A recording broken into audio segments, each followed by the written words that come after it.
Assalamualaikum warahmatullahi wabarakatuh. Salam. Swastiastu Namo Buddhaya Salam Kebajikan. Halo semuanya, perkenalkan kami dari kelompok 6 ingin memaparkan hasil proyek kami mengenai pemikiran dari seorang tokoh filsuf. Nah, filsuf yang kami angkat di sini yaitu filsuf yang bernama Max Weber. Sebelumnya, perkenalkan saya Alvin Nugroho dari Departemen Pendidikan Sejarah Fakultas Ilmu Sosial, Hukum dan Ilmu Politik Universitas Negeri Yogyakarta. Di sini saya dibersamai oleh dua orang rekan saya.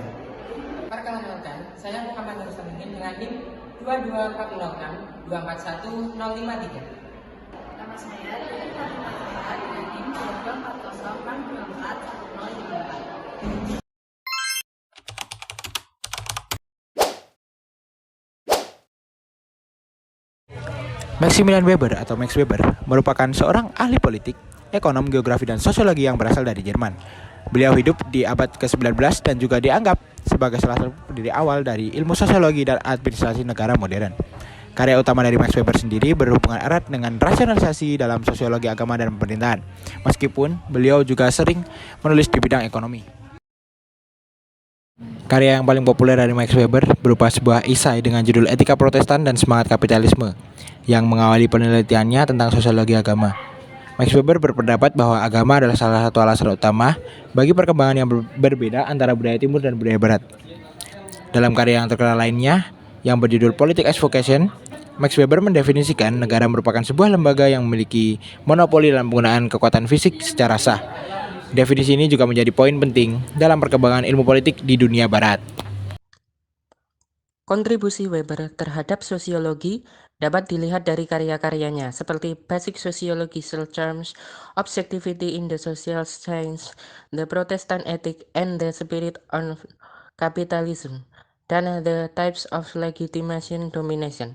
Dalam karya Basic Sociological Terms, Weber membagi tentang fokus kajian sosiologi menurut dirinya, yaitu tindakan sosial. Weber menyatakan bahwa setiap tindakan individu yang ditujukan kepada individu atau kelompok lain memiliki makna yang bersifat subjektif. Tujuan utama dari sosiologi menurut Weber adalah memahami secara mendalam atau firsthand makna subjektif dari tindakan sosial yang dilakukan oleh individu tersebut. Weber membagi tindakan sosial menjadi 4 tipe. Tipe pertama adalah rasional instrumental, mengacu pada tindakan yang dilandasi oleh rasionalitas sang aktor demi mencapai tujuan tertentu, seperti transaksi ekonomi. Tipe kedua, rasional nilai, mengacu pada tindakan yang dilandasi oleh kepercayaan terhadap nilai-nilai tertentu, seperti berdoa bersama yang dilandasi oleh nilai agama. Tipe ketiga, afeksi, mengacu pada tindakan yang dilandasi oleh perasaan seseorang individu, seperti menangis di pemakaman. Tipe terakhir, tradisional, mengacu pada tindakan yang dilandasi oleh tradisi, atau dengan kata lain, telah dilakukan berulang-ulang sejak zaman dahulu, seperti mudik. Kemudian terdapat karya Objectivity in the Social Science 1904. Dalam karya Objectivity in the Social Science, Weber mencetuskan sebuah konsep bernama tipe ideal. Tipe ideal mengacu pada berbagai terminologi yang digunakan oleh ilmuwan sosial untuk menangkap karakteristik-karakteristik penting dari sebuah fenomena, seperti 4 tipe tindakan sosial yang telah dijelaskan dalam penjelasan sebelumnya. Tipe ideal membantu ilmuwan sosial agar tetap objektif dalam mengkaji sebuah fenomena. Terlepas dari fungsinya untuk menjaga ilmuwan sosial agar tetap objektif, Weber menyatakan bahwa tipe ideal berbeda dengan realitas sosial yang terjadi di lapangan. Karya selanjutnya adalah The Protestant Ethic and the Spirit of Capitalism 1904-1905.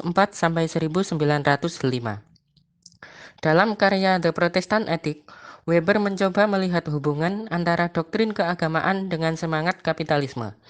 Data statistik yang berhasil Weber kumpulkan menunjukkan bahwa mayoritas pemilik modal, pemimpin perusahaan, serta tenaga kerja ahli di Jerman pada masa Weber merupakan pengikut ajaran Kristen Protestan.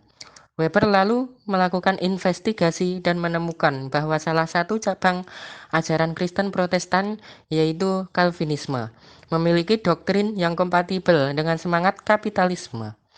Menurut Weber, doktrin Calvinisme yang dibawa oleh Richard Baxter syarat dengan etos keduniawian yang mendorong pemeluknya untuk bekerja dan mengumpulkan kekayaan sebanyak-banyaknya.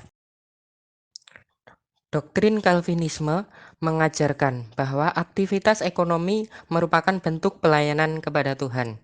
Selain itu, doktrin Calvinisme juga menyatakan bahwa kekayaan seorang individu menandakan kecintaan Tuhan terhadap individu tersebut. Hal inilah yang menyebabkan pemeluk ajaran Calvinis berlomba-lomba mengumpulkan kekayaan untuk membuktikan rasa cinta Tuhan atas dirinya. Lewat The Protestant Ethic, Weber menyatakan bahwa selain hasrat untuk menjadi kaya dan perkembangan teknologi, motivasi internal yang berasal dari nilai-nilai tertentu, dalam kasus ini adalah agama, juga turut berperan dalam mengembangkan semangat kapitalisme. Selanjutnya, the types of legitimate domination. Dalam the types of legitimate domination, Weber membahas tentang 3 basis legitimasi seorang pemimpin, yaitu rasional, tradisional, dan karismatik. Basis legitimasi rasional mengacu pada seperangkat aturan hukum yang telah disepakati, seperti Undang-Undang Pemilihan Umum yang mengatur jalannya pemilihan presiden, gubernur, serta anggota dewan. Basis legitimasi tradisional mengacu pada kepercayaan terhadap tradisi, seperti tradisi memilih kepala suku berdasarkan garis keturunan. Basis legitimasi yang terakhir yaitu karismatik, mengacu pada kesucian, kepahlawanan, atau karakter-karakter lain yang membuat seorang individu dinobatkan sebagai seorang pemimpin. Contohnya seperti nabi dan pemimpin keagamaan. Lebih lanjut, Weber membahas tentang karakteristik kelompok yang dipimpin oleh masing-masing pemimpin dengan basis legitimasi yang berbeda. Karya-karya Weber membawa dampak yang sangat signifikan bagi perkembangan sosiologi.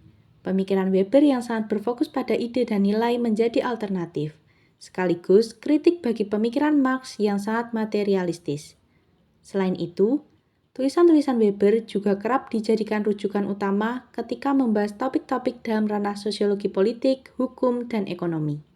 Sekian yang dapat kami sampaikan, ada kurangnya mohon maaf. Terima kasih sudah menonton.